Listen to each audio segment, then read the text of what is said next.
pessoal, tudo bom com vocês? Me chamo Geraldo Cisneros e sejam muito bem-vindos a mais um episódio do podcast Como é que é? Bora nessa matar a curiosidade?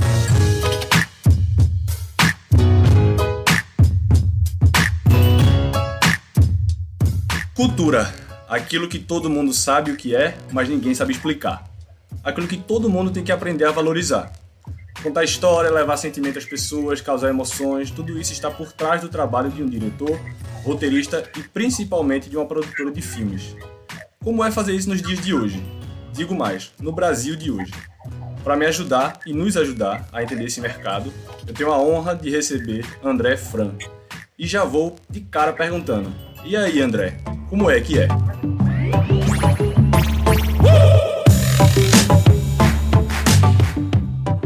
André, meu velho, primeiro queria lhe agradecer imensamente por ter aceito o convite e seja bem-vindo ao podcast Como é que é? Tudo certinho? Tudo certo na medida do possível, né? Direto aqui da minha quarentena, do meu bunker em isolamento social, aqui no Rio de Janeiro, com filha, mulher, dividindo trabalho, aquela confusão toda, mas estamos fazendo a nossa parte, vamos que vamos. Beleza, é isso aí. André, eu queria começar, provavelmente alguém já lhe perguntou com esse trocadilho, alguma coisa, mas a gente está vivendo aqui no Brasil um momento meio difícil. Então, minha primeira pergunta para você é, que Brasil é esse que a gente está vivendo, André?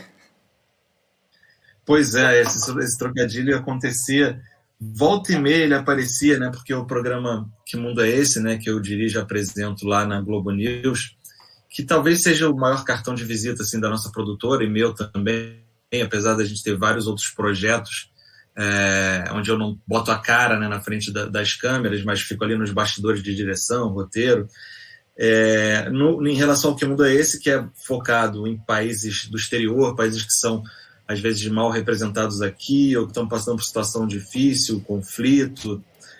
Volta e meia alguém perguntava, né, mas por que não faz um Que Brasil é esse, mostrando a questão tal? Mas, recentemente, isso aumentou absurdamente, né? A gente, e principalmente agora na pandemia, a gente sendo conhecido, né, ficando conhecido lá fora como o pior país na gerência, né, na administração, na contenção dessa pandemia, cada vez mais as pessoas perguntam por que não tratar do país quando a gente está vivendo uma situação tão absurda, tão dantesca quanto alguns lugares que eu vivi e vi mundo afora, né? Então fica cada vez mais pertinente. Mas a nossa praia continua sendo olhar lá para fora, tem bastante gente questionando, expondo aqui dentro no Brasil, então por enquanto vamos manter essas nossas editorias assim mais separadas. Isso. Antes da gente entrar propriamente na tua produtora de hoje, que tem assim, o Que Mundo é Esse, que é a tua, basicamente, porta de entrada aí, que você bota o rosto, mas você tem assim, o Não Conta Lá em Casa, inclusive que foi antes do Que Mundo é Esse, não é isso? E você tem outros produtos dentro da produtora também, que é o Futuro é Feminino, o Projeto Meme, tem outras coisas que a gente vai falar que é bem interessante, André. Mas, legal. Pré-produtora aí, como é que você chegou até a produtora? Como é que foi tua carreira até então? Eu me formei primeiro em publicidade, trabalhei com publicidade durante um tempo em agência e achava que eu fiz comunicação porque eu gostava de escrever, de ler e tal, e era muito criativo, então achei que esse era um caminho. Com o tempo, depois de trabalhar nesse mercado, fui vendo que não era muito para mim essa coisa de sociedade do consumo, de você incentivar desejos desnecessários para pessoas comprarem produtos inúteis. Desculpa os publicitários. Então, mas não era mais muito meu perfil particular, porque tinha muito esse desejo de conhecer o mundo, de falar de política, de entender as grandes questões globais e tal. Então, fui fazer jornalismo, me formei em jornalismo, e na época comecei a trabalhar, né, com audiovisual, porque a tecnologia permitia, né, que um garoto de universidade tivesse uma câmera com uma certa qualidade, com um computador onde eu podia editar de dentro de casa, coisa que antes era impensável, né? Você, para filmar e editar um programa, você precisa ter uma estrutura de um canal de televisão milionário, gigantesco. Então, o momento que me ajudava, a gente começou a ensaiar, e claro, a internet, né, escoando todo o material, então a gente começou a ensaiar e brincar com isso de fazer vídeo. E eu trabalhando com jornalismo, quando na época teve a tsunami da Indonésia. Sim. E aí a gente fez o nosso primeiro projeto autoral. A gente fez o Indo.doc, um documentário de amigos viajando, era uma viagem de surf, mas que acabou se tornando uma viagem, um epicentro dessa tragédia, mostrando como eles podiam ajudar e atuar. Então era aquela coisa bem que ao longo do tempo foi ficando cada vez mais conhecido e essa linguagem, né, de uma coisa mais orgânica, de você questionar coisas que você realmente quer saber, de você entrar em contato com a história e estar no local na hora do calor dos acontecimentos. Antes do jornalismo era uma coisa mais quadradona, né, só do jornalista com o microfone na mão, distanciado assim, um pouco do que estava acontecendo, né, só relatando. Então a gente foi meio que produto do momento de tecnologia, de internet e dos canais aceitando produções independentes. Então, para a gente isso também foi muito bom, né? Porque a gente pôde, então, depois do Indodoc, apresentar propostas de série de TV, mostrando que a gente conseguia, né? Mesmo numa ação entre amigos, com equipamento, com edição, a gente conseguia fazer e entregar um produto bacana. E aí a gente começou com Não Conta Lá em Casa, que o Multishow abraçou, e aí desde então o resto é história, né? Não Conta Lá em Casa evoluiu, virou Que Mundo é Esse, a produtora foi crescendo, e aí fizemos trabalhos para Canal Futura, Canal Curta, Sport TV, Canal Brasil, enfim, uma série GNT, uma série de outros canais que a gente segue fazendo projetos por aí.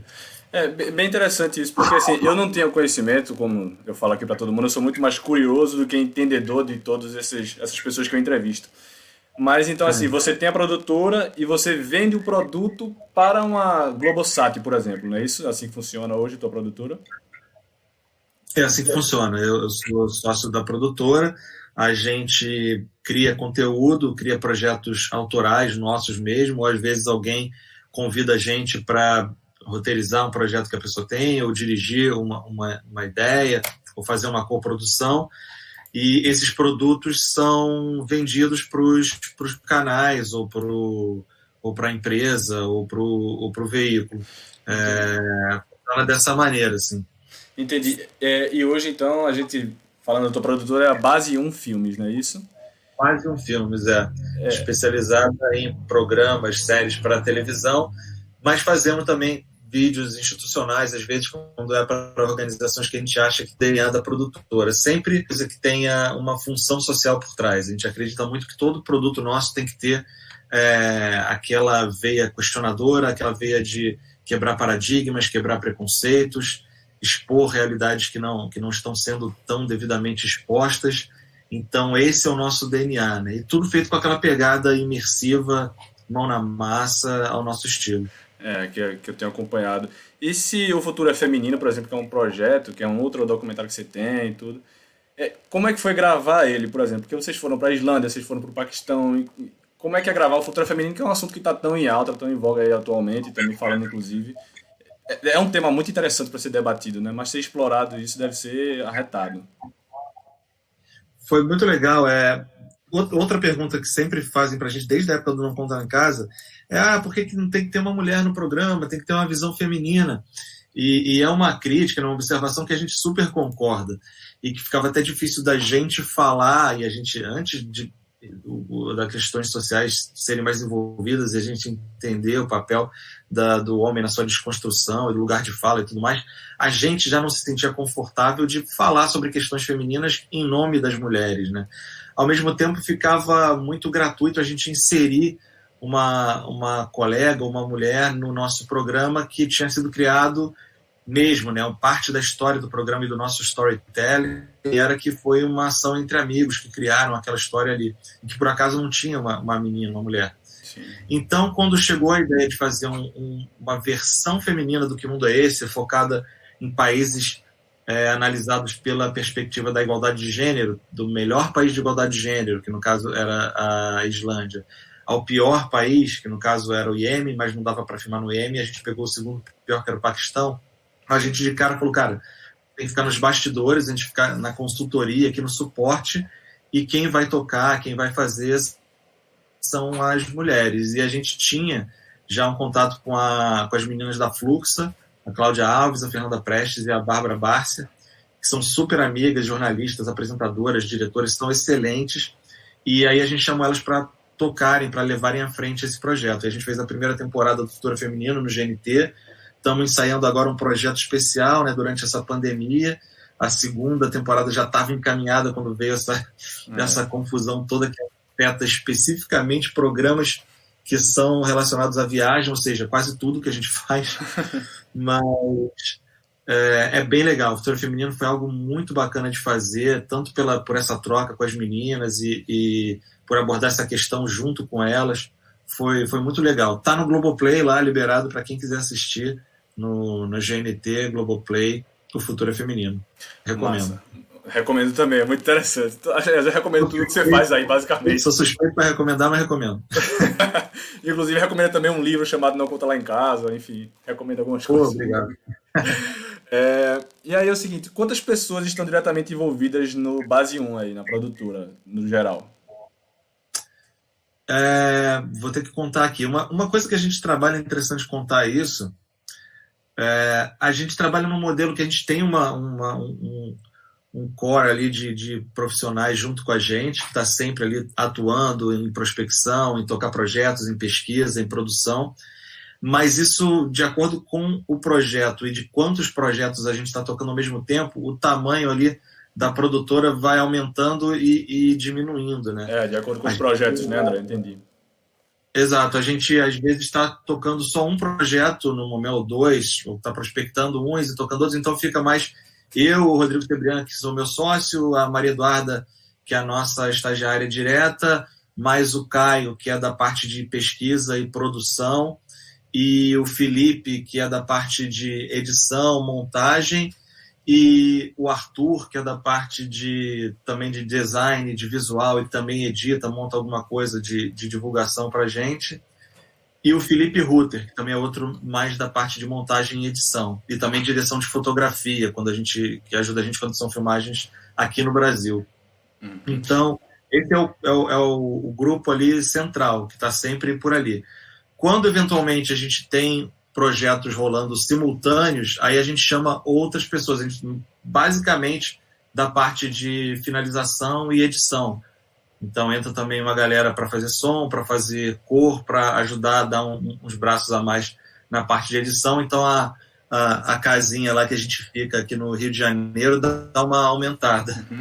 Ou fica mais apertada, no caso. Mas é por aí que funciona. Porque, assim, por exemplo, eu vi Que Mundo é Esse? Que vocês foram para os Estados Unidos e tudo. Eu tive a oportunidade de morar lá 6 meses, no Arizona. E vi que vocês foram investigar a parte de armas, enfim, de armamentos, que é liberado lá em certo estado e tudo. E aí, tem vocês 3 que vão, basicamente. Vocês ficaram até na casa de uma família, foi bem interessante. Mas tem mais alguém que vai com vocês ou são só vocês 3 mesmo, André, numa viagem dessa?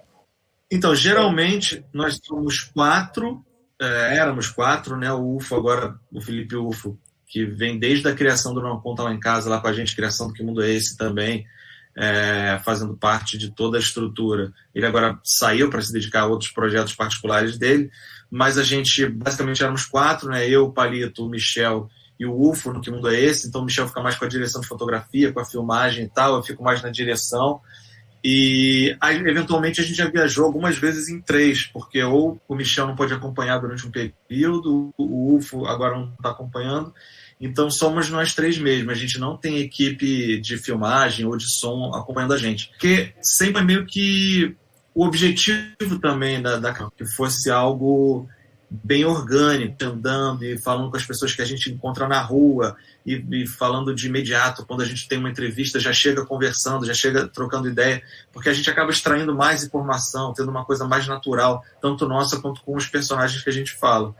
Então a gente sempre acreditou que se a gente tivesse uma estrutura muito grande, uma equipe, fosse montar luz, montar som, colocar microfone no entrevistado, você já dá uma quebra na realidade. Sim. E a gente queria mostrar a realidade da forma mais fidedigna possível. Entendi. Então a gente se desdobra para manter essa equipe enxuta e tocar em 3 mesmo a coisa toda. É massa, é interessante demais. E aí, mergulhando aqui no Brasil novamente, como é ter uma produtora de conteúdo por aqui? Já que é um país que aparentemente não incentiva tanto a cultura, né? Não tem esse incentivo enorme à cultura, e que é acostumado a consumir um conteúdo estrangeiro, né? Muito estrangeiro e enlatado, uma coisa muito fechada. Como é que é ter uma produtora por aqui, André?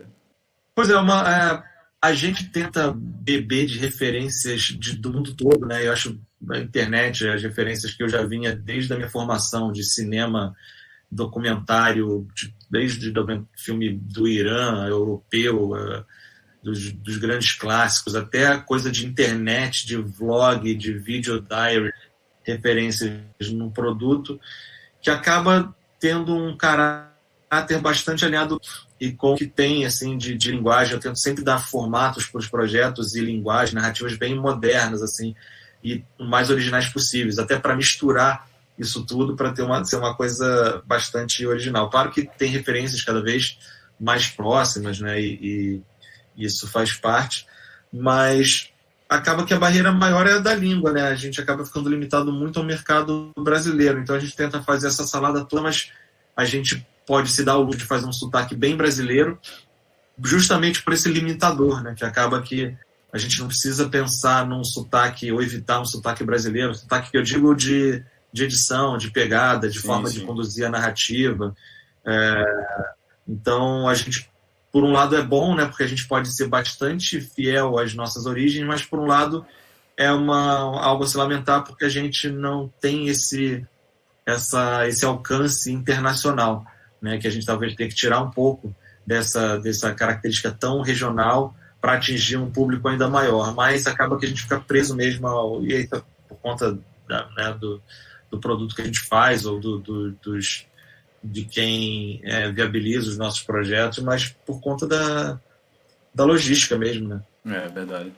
E vocês terminam produzindo para uma audiência assim também que um pessoal que é cada vez mais jovem, mais omnichannel, né? Que tá cada vez mais multicanais. Vê um vídeo no YouTube, tá no celular, você tem que resgatar ele no Globoplay, você tem que, enfim, como é que é produzir para todos esses tipos de plataformas, esse tipo de público? Uma coisa que a gente sempre teve assim como base é que a gente tinha uma mensagem a passar, né? A gente, pelo menos, queria passar uma mensagem, né? De você questionar, de você entender o mundo, estar aberto a outras realidades, entender outras culturas, para vivenciar diferentes histórias e costumes, para até se entender melhor o mundo. Então, se você tem uma mensagem, a gente, desde o início, procurava uma ferramenta para transmitir essa mensagem. A gente criou um documentário, foi a gênese de tudo, porque era o que a gente estava fazendo ali, era vídeo. E a internet dava para colocar na internet, então era uma coisa bastante acessível. Depois a gente criou a série de TV porque a gente viu que era a melhor forma de otimizar aquilo, né? De você conhecer mais histórias, mais países, com a parte financeira também sustentável. Então, foi meio que a gente encontrou o canal para falar a mensagem que a gente queria passar.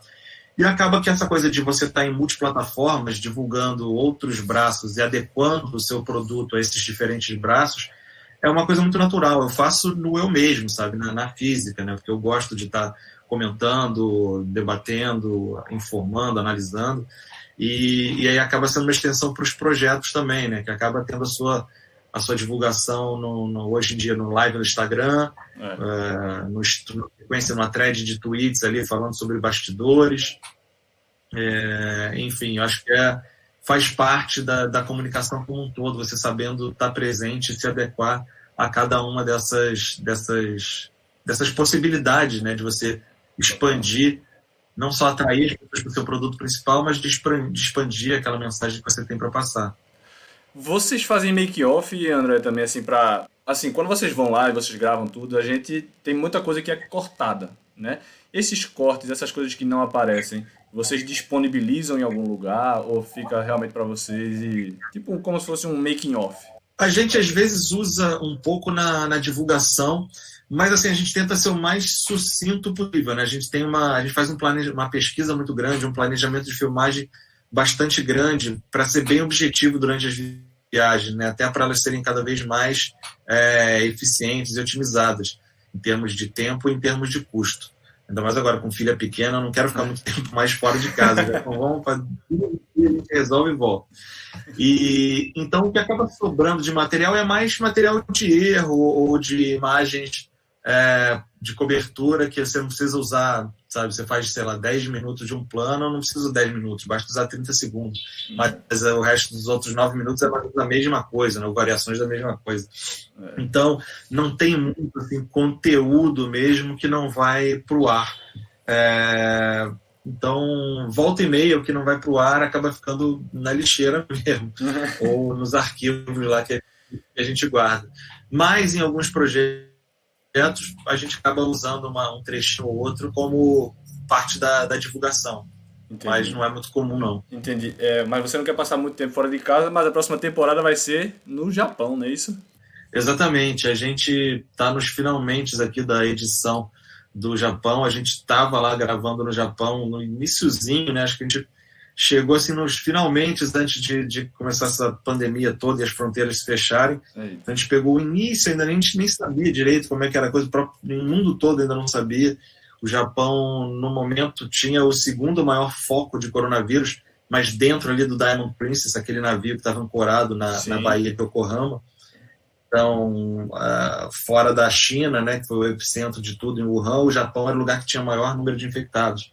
Ou seja, era bem o início e a gente estava bem no olho do furacão ali, dos acontecimentos.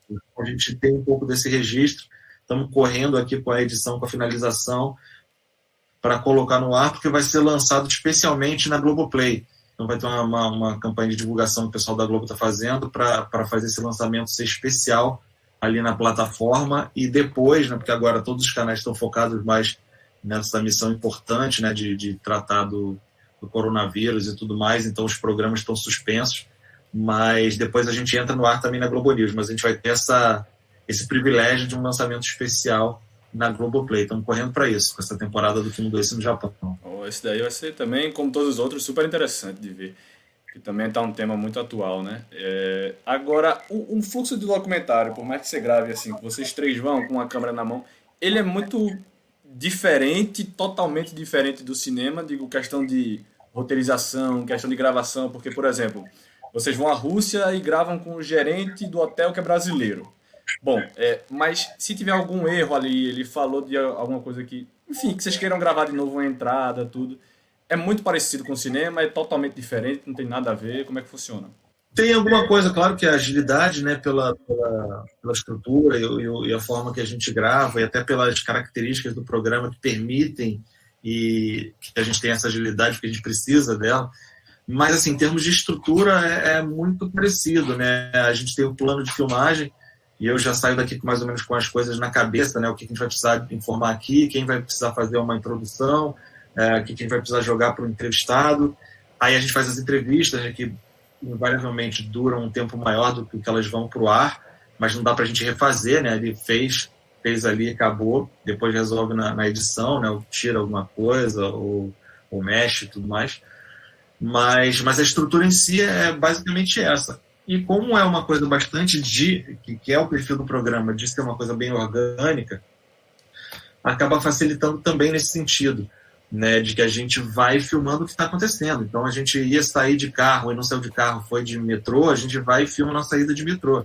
A gente foi proibido de entrar em um lugar, a gente filma, explica por que não pode entrar, e isso é parte da história. Uhum. Então, nesse sentido, acaba que, ao mesmo tempo que facilita, torna tudo, tem que ter um roteiro muito bem guardado na cabeça, né? Porque você vai poder depois voltar para o lugar, ou fazer de novo, ou esperar que aquela cena que você testemunhou, uma manifestação, sei lá, que ela se repita, né? Então, o que você está gerando e gravando ali é o que vai ter para depois usar, e é isso.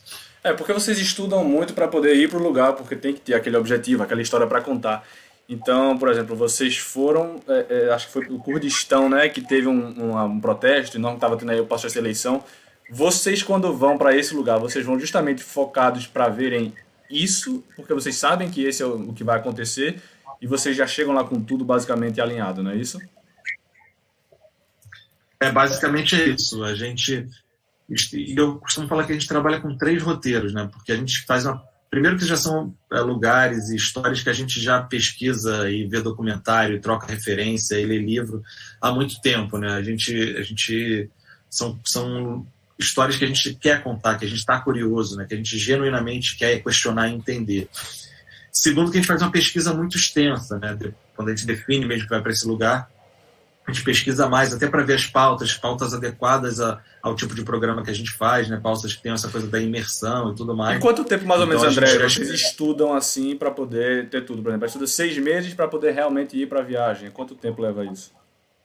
Porque muita coisa a gente já tem, sabe? Assim, organicamente a gente já conhece, a gente até propõe lugares que a gente já está acompanhando, já está vivenciando, então é mais de adequar. Então não precisa isso tudo de pré-produção, não. É bem corrido mesmo. É mais um tempo para pesquisar pautas e fechar potenciais pautas, né? Então você vai para a Rússia, a gente não vai ficar em frente ao Kremlin falando informação. Uhum. A gente procura, sei lá, um passeio de tanque, que foi o que a gente fez, para representar como é que os utensílios da antiga União Soviética foram reaproveitados e reutilizados nessa nova Rússia de capitalismo de Estado, né? Então, em vez de a gente ficar em frente ao Kremlin falando isso, a gente, o que simboliza isso? Um passeio de tanque. Seria imersivo, divertido, informativo. Então, o trabalho é mais ou menos esse. Aí a gente chega lá, tem coisa que a gente planejou que não funciona bem, tem coisa que não estava nos planos e acaba aparecendo, então o segundo roteiro vai se desenhando ali. E na volta, quando a gente vai montar tudo na edição, né, com a nossa equipe, o que eu tinha já desenhado no roteiro às vezes não funciona tão bem, então a gente tem que puxar uma coisa que seria para o final, mais para o início, mudar a ordem dos episódios, sempre dar uma mexida. Então acaba trabalhando sempre com os 3 roteiros por temporada. Mas faz parte, é o que deixa o programa com esse aspecto de orgânico, imersivo, realidade, informação e entretenimento ao mesmo tempo. É muito massa de ver mesmo. Eu sou apaixonado pelo programa, assim, de fato, o formato que vocês colocam, as histórias, o como, é muito massa, porque dá pra ver que tem coisa roteirizada e tem coisa que dá pra notar que sai do roteiro do script, assim, que vocês levaram daqui, que aconteceu lá e vocês foram investigar, e tem tudo a ver com o que vocês queriam e é arretado ver isso.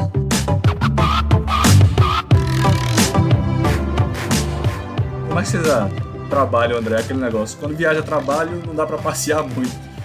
Ao mesmo tempo que vocês fazem, vocês estão passeando, vocês estão conhecendo, claro, mas não é um passeio como mesma coisa aí com sua família e fazer uma Transiberiana, por exemplo, que é o que eu quero fazer. E não sei se vou ter a oportunidade de fazer, mas como é isso? Essa sensação de não dar pra passear tranquilo, curtir, não dá, como é? No início a gente até passeava mais, assim, a gente tinha mais, ainda tudo novidade, a gente era mais novo, não estava tão cansado, então a gente tirava uns dias a mais para curtir, abria uma escala e ficava uns dias para passear. Agora, como eu falei, com filha em casa, eu já fico louco para voltar logo para não ficar muito tempo longe dela. Claro. Claro que sempre é um privilégio, né? A gente sabe quando a gente está viajando por esses lugares, alguns deles, pelo menos, é muito bom a gente poder viajar.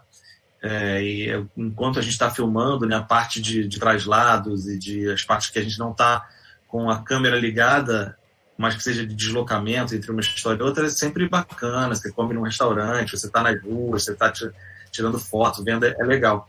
Mas confesso que hoje em dia é uma coisa mais efetiva, assim, vamos lá, fazer o que precisa fazer, vamos voltar. E aí depois com a família, né, quando de férias, aí eu viajo de novo, aí viajo para outros destinos, que, né, viagem é paixão, é a maior lição que a gente tem, então acabo viajando também com a família nas horas vagas. E aí, André, dá pra, assim, ter vontade de levar a sua família para os lugares que tu já viajasse, por exemplo, a própria Rússia ou qualquer lugar que você foi aí no mundo, dá vontade de levar ou dá vontade de ir para outros lugares totalmente diferentes?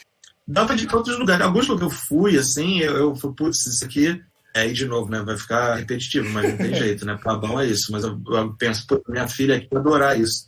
Eu fui para as Ilhas Malvinas, não era nem pai ainda, mas, cara, fiquei numa ilha, andando no meio de pinguim, andava na praia deserta com leão marinho, tomando banho de sol, e aí ficava numa pousadinha, com a senhora dava sopinha quente pra gente.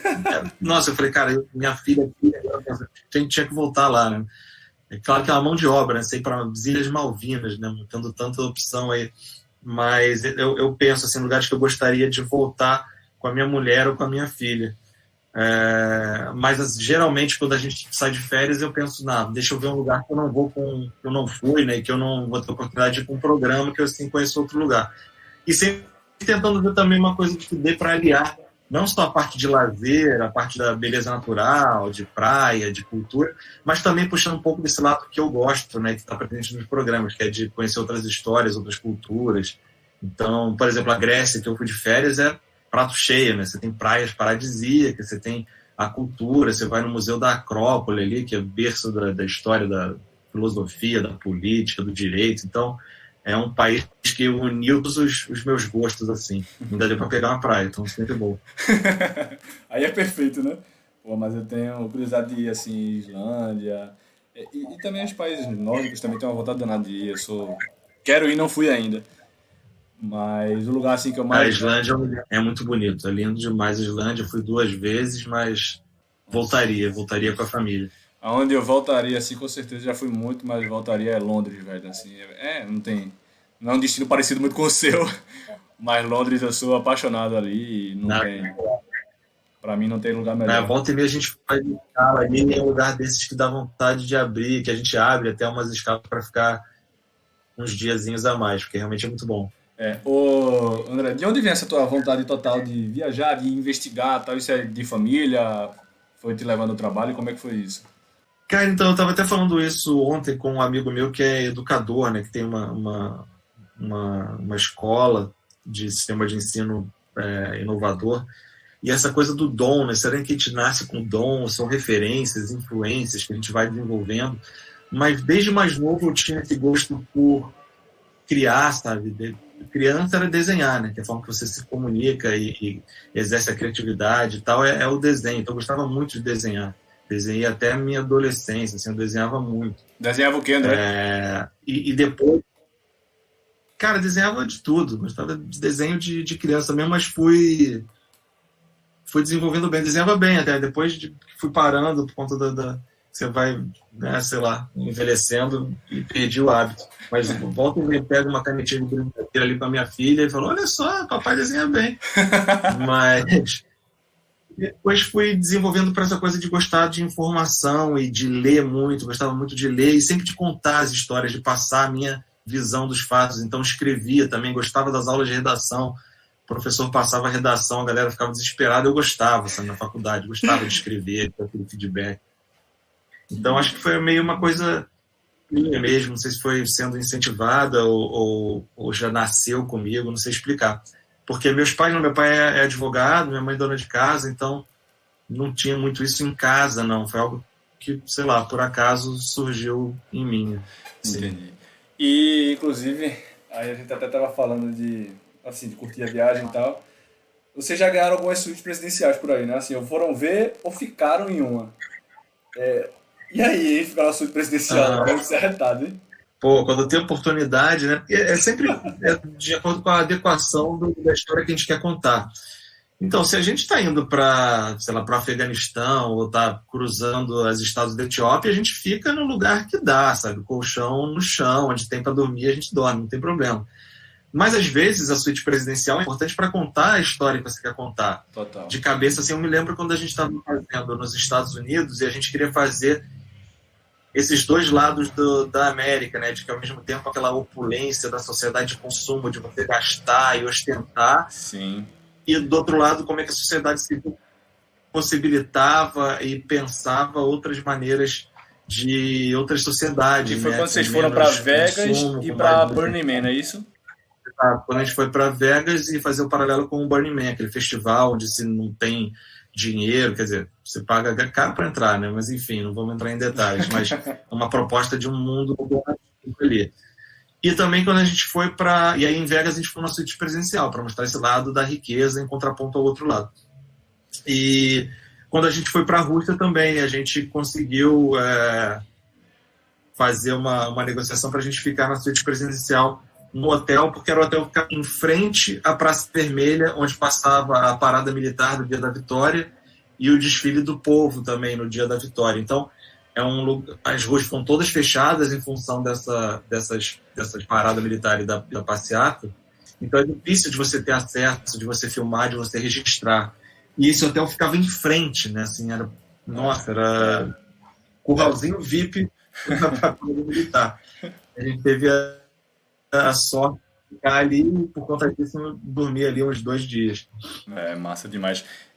E aí, assim, eu também gosto muito de outro assunto que é futebol e tudo mais.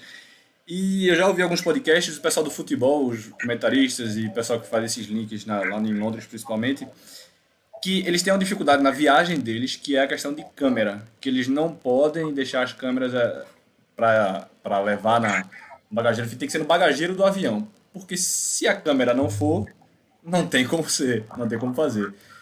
Essa é uma das dificuldades que eu ouvi. Quais são as dificuldades que tu tem nas viagens, André? Que a gente não sabe, assim, que parece muito claro, muito tranquilo, vocês foram com um negócio na bolsinha, papapá, mas tem alguma dificuldade maior que seja numa viagem dessas, que dificulta muito? Então, a gente, como a própria proposta do programa é ser bastante ágil e imersiva, a gente não pode ter grandes equipamentos, né? Então, a gente desenvolveu um esquema de câmeras, microfones, tripé, que são bastante enxutos, mas que mantêm uma qualidade boa para colocar um programa de TV no ar. Então, é bem nessa pegada. Então, não é tão difícil da gente carregar com a gente, numa mochila mesmo, até para estar bastante acessível na hora que a gente vê alguma coisa, de repente, precisa registrar. E então, nesse sentido de equipamento, não é tão complicado. A gente não leva grande coisa de luz e tudo mais. Uhum. Por esse lado, no nosso caso, o tipo de programa que a gente faz facilita em termos de equipamento e de deslocamento com esse equipamento, né? A gente pode carrega tudo no avião e aluga carro, às vezes, e leva no bagageiro as nossas malas de roupa e mais de equipamento e cabe super tranquilo. Massa. Quanto tempo mais ou menos de viagem? Depende, claro, do evento, depende das coisas, mas quanto tempo mais ou menos de viagem vocês vão? Saem do Brasil e vão para a viagem de vocês? Quanto tempo vocês ficam fora? A gente foi otimizando com o tempo, na verdade, achando ali um equilíbrio para ver quantos episódios a gente precisava render para ser sustentável, né, o projeto, assim, ser economicamente interessante, e quanto tempo a gente precisava ficar para gerar esse número de episódios. Então, por destino, seja, não é nem por país, né, às vezes é por região ou pela história que a gente vai mostrar, mais ou menos, varia entre mais ou menos 20 dias para a gente gerar 4 episódios. Claro que às vezes a gente fica menos tempo, mas aí gera menos episódios, ou às vezes a gente fica mais tempo, mais regiões, onde a gente vai dar um perfil mais abrangente de alguma questão, ou a gente otimiza e grava em uma viagem um pedaço, outra viagem outro, e depois usa esse mosaico para criar um outro produto, como com um especial, documentário especial sobre fake news, que a gente fez para a Globo News, e que é um especial, um documentário de 50 minutos, mas que a gente passa por Estados Unidos, Inglaterra, Rússia e Macedônia. Ou seja, se você for pensar em viabilizar isso, é um projeto caríssimo, né? Você parte continentes e vários países. Então, mas a gente conseguiu otimizar filmando um trecho durante uma viagem, outro trecho durante outra viagem, e aí consegue ver uma logística boa para fazer um produto interessante. Que massa, velho. Não sabia. Você vai gerando as imagens para gerar um outro produto depois, né? É raro, né? É difícil fazer essa ginástica, porque a gente tem que estar pensando e planejando uma coisa que vai ser um subproduto, né? O que vai ser mais lá para frente, então é difícil, mas dá para encaixar, a gente encaixa. Entendi.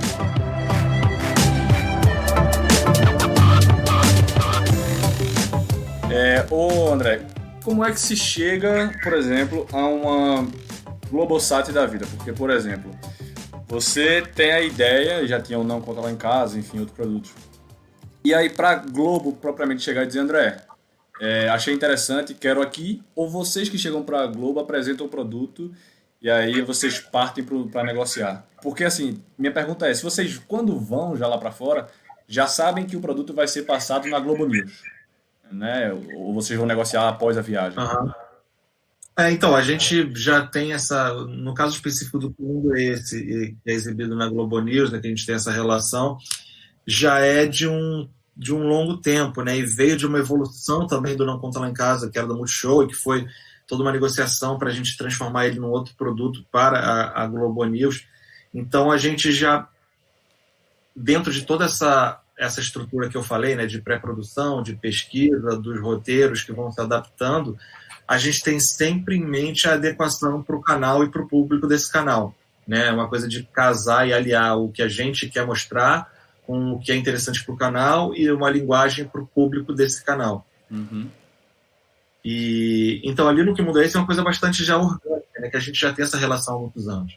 Agora, com outros projetos, é uma coisa que você vai de briefing, né? Você recebe uma demanda de um projeto, conversa sobre as possibilidades que você está pensando, a DECA vai adaptando em todas as frentes, né? Sobre o tema, o formato, o destino, a temática, mas tudo vai se moldando analisando e equilibrando todos esses fatores, da produtora.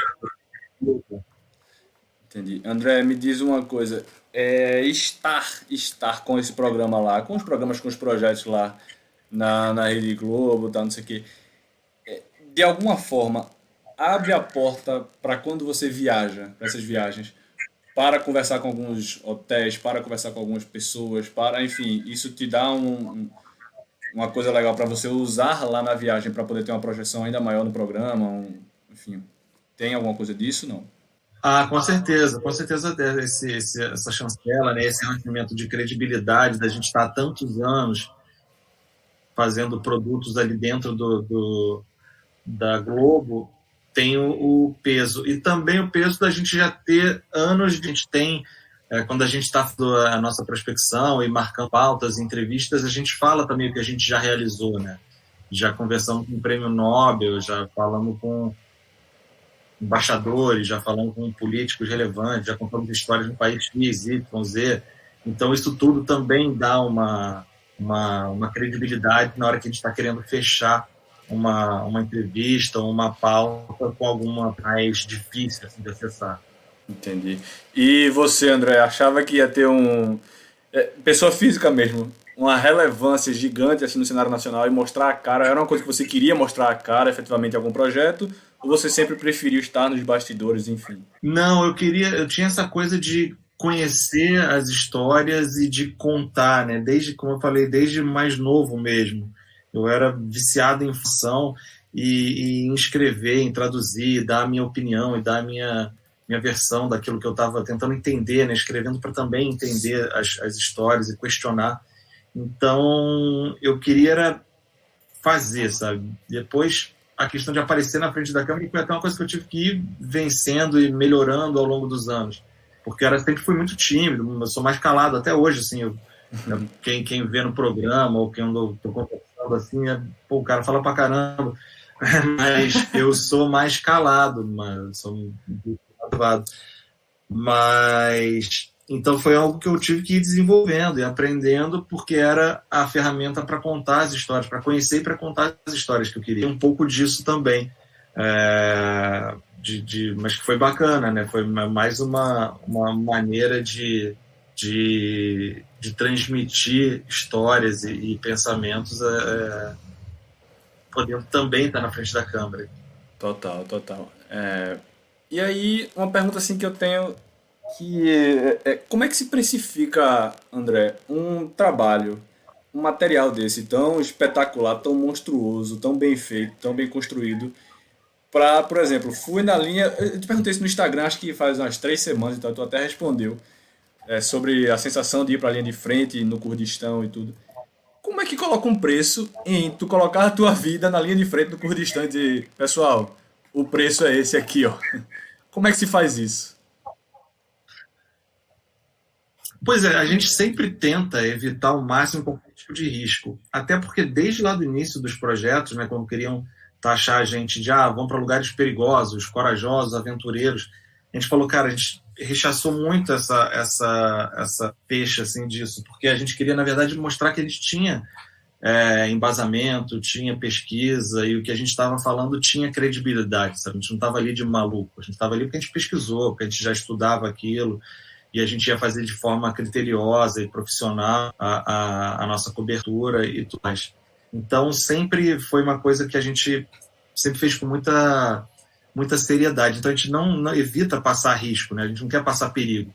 Às vezes, claro, para contar a história que você quer contar, você vai até os limites, claro que sempre calculando ao máximo, mas você chega até um ponto limite ali do que você quer mostrar, do que você precisa mostrar para contar aquela história. Então, passa certos riscos calculados. Uhum. Mas não tem preço no sentido de como você vê a realização, sabe? De quanto aquilo era importante, foi único e especial para contar uma história tão relevante, sabe? Do mundo que a gente vive, né? Quando a gente está falando de Que Mundo é Esse, no nome do programa, é mostrar questões globais mesmo, sabe? Questões que afetam o mundo como um todo, que a gente pega do particular e que parece tão diferente em relação a outras culturas, mas que mostra como é que a gente é tão diferente num partido tão comum no todo, né? Os mesmos medos, desejos e tudo mais.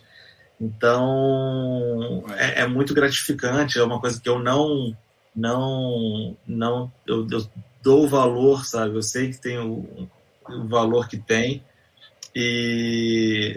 mas que também é uma coisa feita de forma muito, muito criteriosa. E uma coisa que eu vi você até falando ontem é engraçado, porque todo mundo quer ir para Paris, todo mundo quer ir para Londres, todo mundo quer ir para Nova York e tudo, mas poucos vão efetivamente para o Irã, poucos vão para esses países mais que a gente tem um preconceito já, um conceito até formado de que lá é perigoso, lá é assalto toda hora, lá o povo é assim. E é interessante como a gente mesmo se coloca né, de não ir para esses lugares, mas tem muita coisa legal nesses lugares para se ver, né, para se passear e visitar.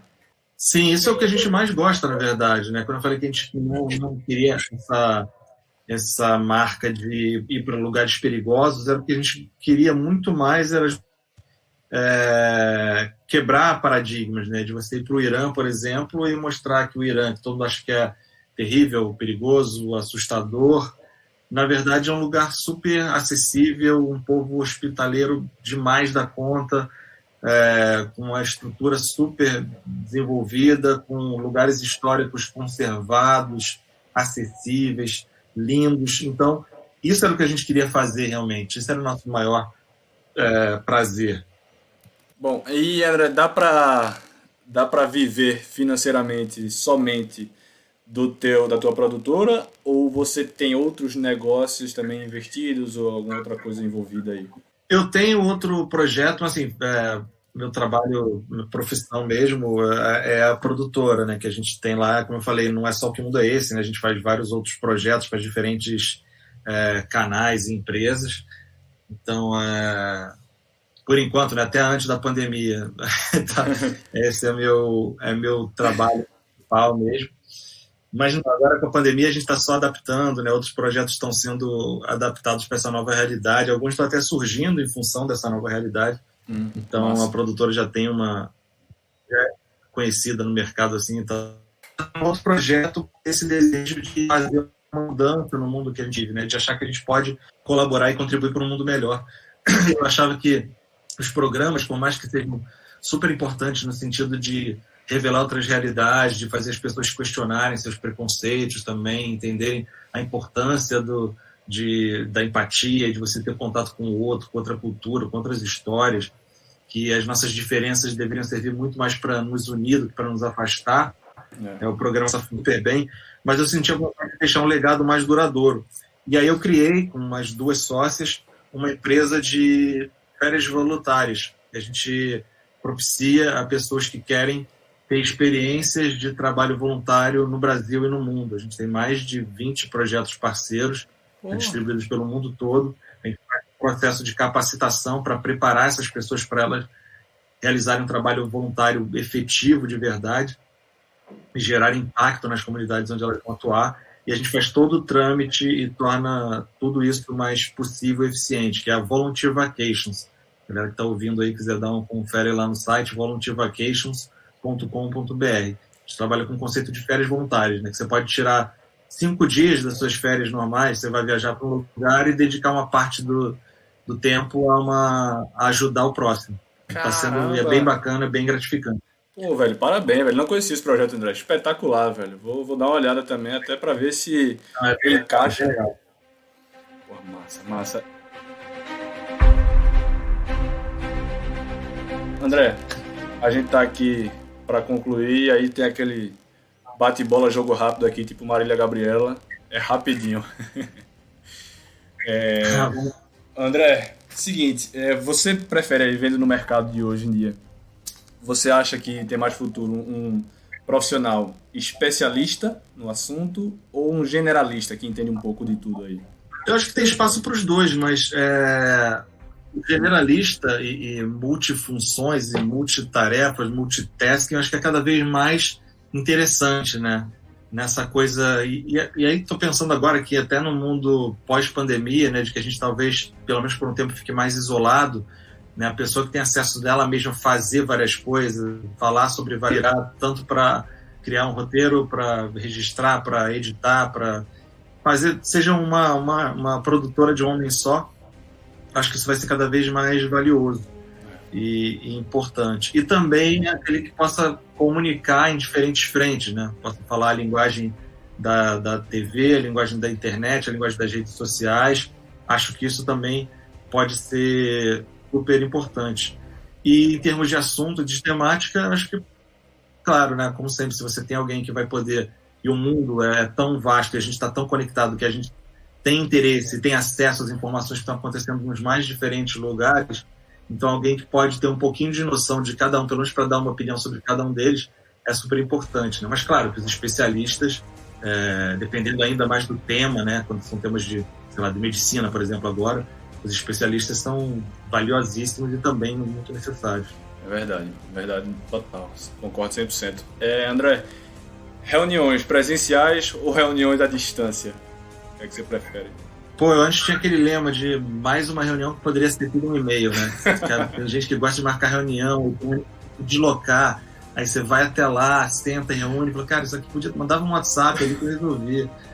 Então eu acho que agora o pessoal também tá vendo que funciona. Precisa marcar reunião, faz aqui liga aqui rapidinho de sala mesmo, fala ali, resolve, qualquer coisa fala daqui a meia hora de novo e foi.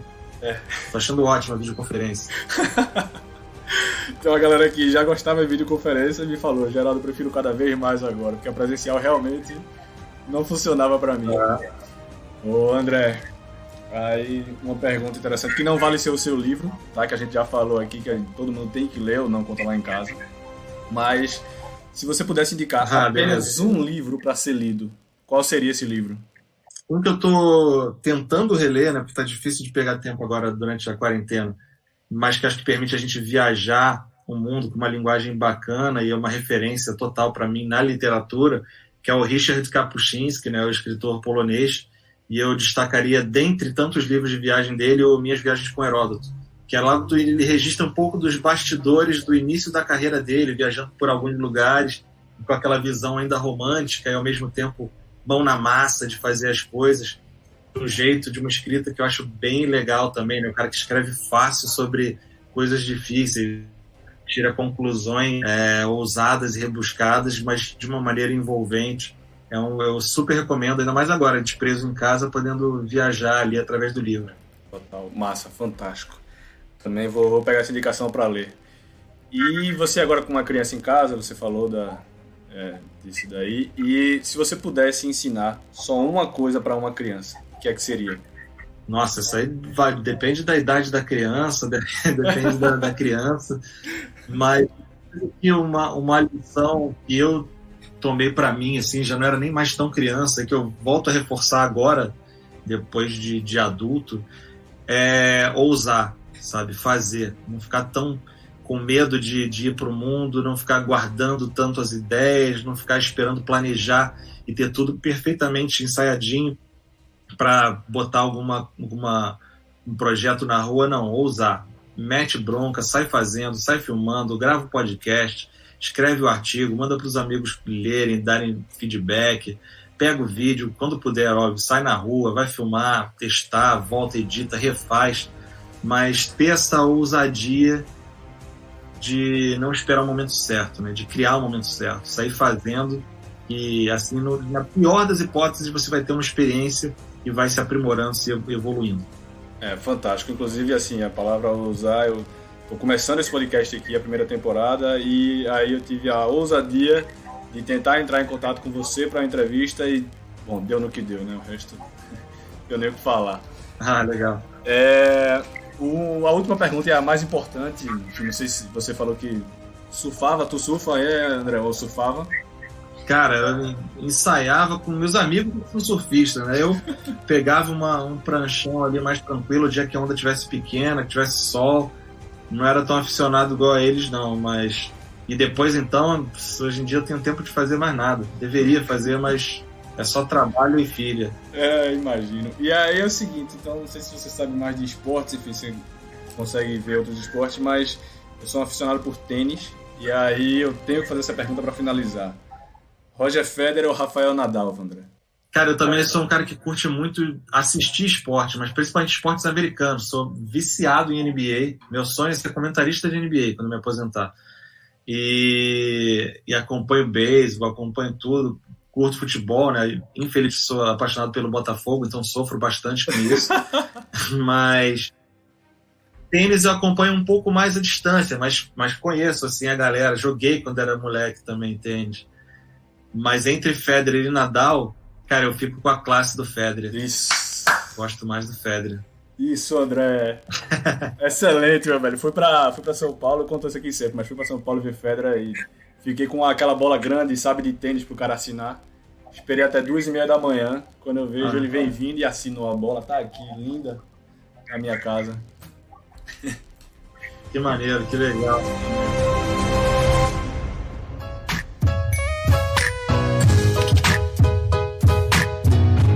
André, velho, queria agora deixar aqui o recado final pra você falar do seu podcast, do que podcast é esse, do Que Mundo é Esse, o que você quiser falar, onde as pessoas lhe encontram e, novamente, lhe agradecer, porque eu sou um grande fã do seu trabalho e agora ainda mais, muito obrigado por ter aceito, meu velho. Cara, eu que agradeço aí pelo espaço. A gente faz o Que Podcast é Esse, então tá em todas as plataformas, uma parceria da Globo News com a CBN. Então é bom porque a gente pensa no que a gente quer falar pra gente, então é maravilha. E tem tido uma resposta muito boa. A gente está conseguindo tocar ainda na quarentena, né? Cada um na sua casa, com os convidados por videoconferência. Então tá bem bacana essa série agora do podcast é esse que a gente já faz há tanto tempo. Que Mundo é Esse? Não Conta Lá em Casa, tudo isso está na Globoplay lá. Vai entrar a temporada da Ucrânia, vai entrar agora na Globoplay, que ela entra depois de ter sido de 9 meses de ter ido pro ar. E em breve a do Que Mundo é Esse Japão. E quem quiser saber das novidades, acompanhar as besteiras que eu falo por aí, @AndréFran, também estou presente em todas as redes sociais. Falo pouco, como vocês devem ter percebido, e quem quiser trocar ideia é só seguir e mandar uma mensagem que eu estou sempre disposto. Valeu, André. Obrigado, viu, velho? Muito obrigado por ter ouvido mais um episódio do Como é que é. Segue a gente aqui no Spotify ou na sua plataforma preferida, porque toda segunda-feira, às 8 da manhã, tem um novo episódio. Aproveita e segue a gente também, claro, no Insta e no Twitter, no @podcomoeque. Manda lá tua sugestão, tua crítica, fica à vontade. Beleza? Até o próximo episódio. Muito obrigado, um abraço.